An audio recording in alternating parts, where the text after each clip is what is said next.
Assalamualaikum warahmatullahi wabarakatuh. Nama saya Naufal Hasan, mahasiswa Ilmu Politik, Fakultas Ilmu Sosial Ilmu Politik, Universitas Muhammadiyah Jakarta. Di kesempatan kali ini saya ingin menjelaskan materi tentang kaderisasi pemimpin politik. Ya, kita menjelaskan awalnya dulu tentang kader.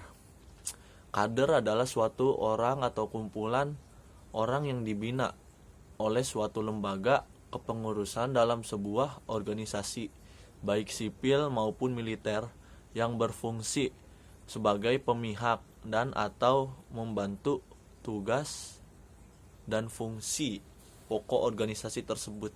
Jadi yang dibentuk oleh organisasi tersebut orang itu, seperti mungkin kaderisasi organisasi-organisasi ekstra seperti HMI, IMM, PMII, banyak pokoknya, GMNI dan lain-lain.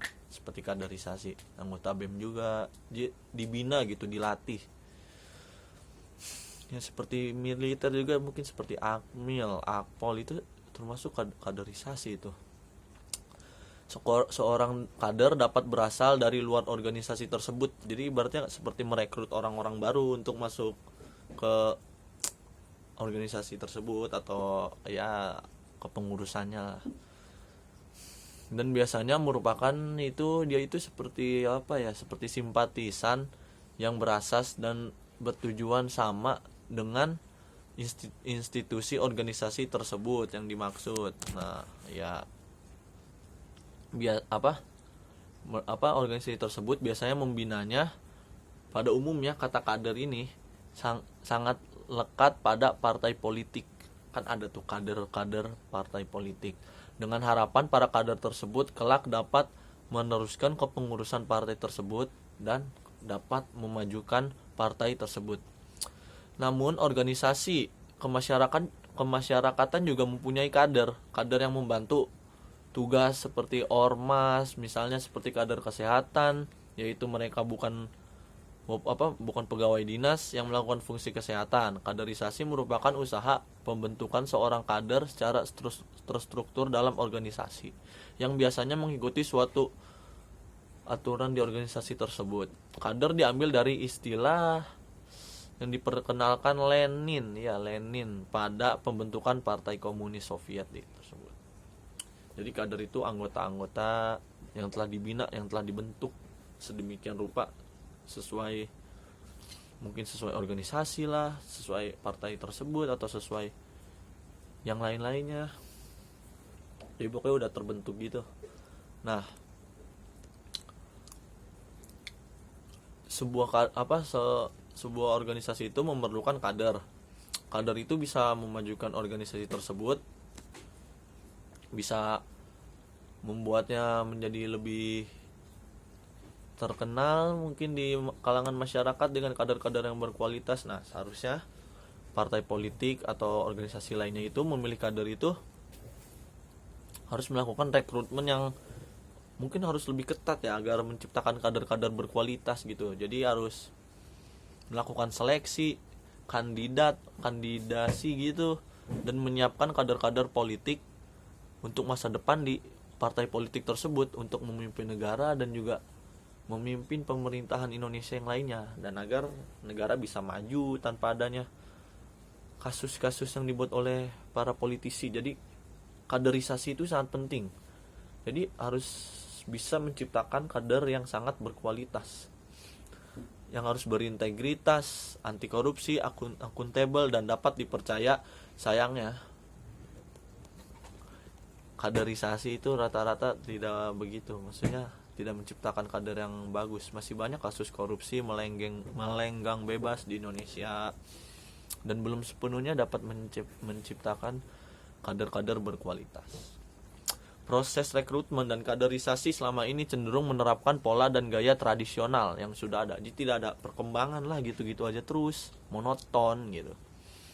Partai yang dikembangkan lebih berciri catch-all party yang belum memiliki basis sosial yang jelas dan spesifik, dan masih tergantung pada figur individu. Jadi partai itu masih terpaku sama figur-figur tertentu. Jadi masih kayak ketergantungan sama salah satu orang itu. Nah, partai-partai politik juga menghadapi tantangan dalam proses kaderisasi. Jadi harus tantangannya itu kaderisasinya itu sangat penting. Sebagian besar parpol belum memiliki sistem kaderisasi yang jelas dan baik. Makanya tidak banyak kader yang berkualitas. Malah itu gimana ya? Sehingga sumber rekrutmen politik cenderung bersifat oligarkis. Jadi diperkenalkan, misalkan saya kader partai tertentu, misalkan partai saya itu butuh kader baru, ya saya bisa memperkenalkan saudara saya atau siapa gitu, teman terdekat saya. Itu sebenarnya rekrutmen yang buruk. Belum tentu orang yang dikenalkan itu berkompeten. Dia memang harus seleksi yang ketat dan berkualitas agar menciptakan kader yang baik dan berkualitas dan berintegritas, pokoknya yang akuntabel, yang terpercaya gitulah. Nah, banyak riset juga yang mengatakan kalau kaderisasi di partai Indonesia itu masih buruk. Berbagai masalah dalam rekrutmen tidak dapat dipisahkan dari sejarah pendirian partai. Pembelahan sosial menjadi salah satu faktor yang menyebabkannya.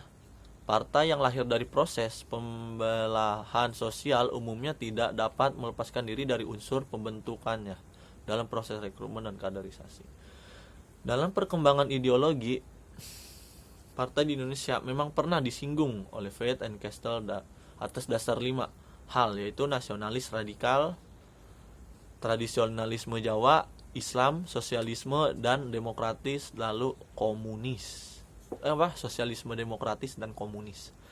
Pada pemilu 1955, partai politik didirikan atas dasar ideologi nasionalis, sosialis, kesatuan, daerahan dan keagamaan. Bahkan Faith menyebut pemilu 55 sebagai pemilu yang pesertanya kental menggunakan agama dan ideologi sebagai basis sekaligus alat penunjang partai politik. Di pas itu partai masih banyak gitu, selembarannya juga pengaruh tidaklah heran apabila partai mengembangkan garis rekrutmen politik dasar agama atau garis ideologi seperti partai NU yang kadernya lebih dari kader-kader NU, yang dilanjutkan misalnya oleh PKB setelah reformasi. Jadi NU itu jadi PKB setelah reformasi kan. Iya benar, Partai Kesatuan Bangsa. Walaupun tidak selamanya seketat itu, karena pada pemilu selanjutnya 2004, 2009, 2014 sudah ada fenomena yang bercampur karena partai-partai nasionalis juga diisi oleh golongan santri. Jadi sekarang udah tercampur lah. Sebuah kategori Islam Jawa yang dikelompokkan oleh Grade sebagai abangan atau santri dan juga priai. Jadi sekarang udah tercampur juga sih partai-partai. Nah, jadi begitulah masih buruknya kaderisasi di Indonesia. Seharusnya kaderisasi itu dilakukan sangat ketat, baik, dengan bagus dan baik, dengan tidak adanya oligarki, agar bisa mencetak kader-kader berkualitas demi kemajuan negeri. Oke, sekian dari saya penjelasannya. Mohon maaf jika ada kurang-kurangnya. Terima kasih. Wassalamualaikum warahmatullahi wabarakatuh.